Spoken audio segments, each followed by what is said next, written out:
Pemirsa, sebanyak 21 sekolah tingkat TK, SD, dan SMP di Banjarmasin akan segera menerapkan implementasi kurikulum Merdeka tahun 2022. Sebagai langkah dalam pengembangan pemulihan pembelajaran Selawas 2022-2024, Wanjo meningkatkan inovasi dan kreativitas bubuhan guru dalam pembelajaran. Pelaksanaan kurikulum Merdeka ini akan dimulai diluncurkan di sekolah nang bukan sekolah penggerak.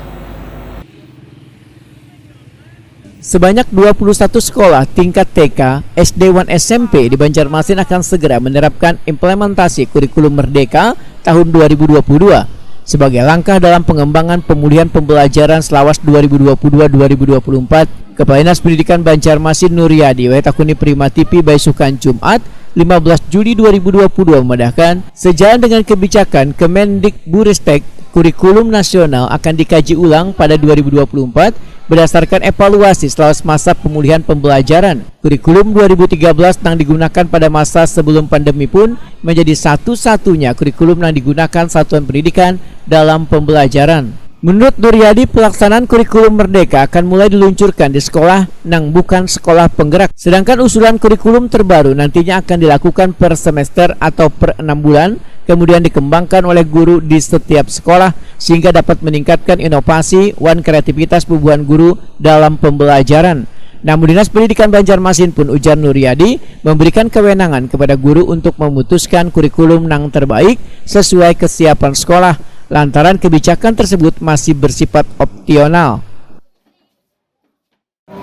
Pertama, ada 3 kurikulum, 1 kurikulum K13, 2 kurikulum darurat yang dilaksanakan dalam masa pandemi, 3 kurikulum prototip.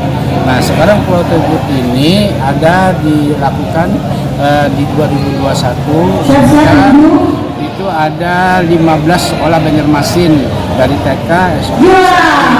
Nah, di 2022 ini nanti ada 21, ya 11 daripada TK, 10 daripada SD, 1 pada SMP. Nah, jadi kurikulum ini sekarang dikembangkan lagi oleh pemerintah lewat IKM, implementasi kurikulum Merdeka. Nah, implementasi kurikulum Merdeka, jadi pembelajaran mereka yang melakukan usulan kepada kementerian itu berbasis proyek.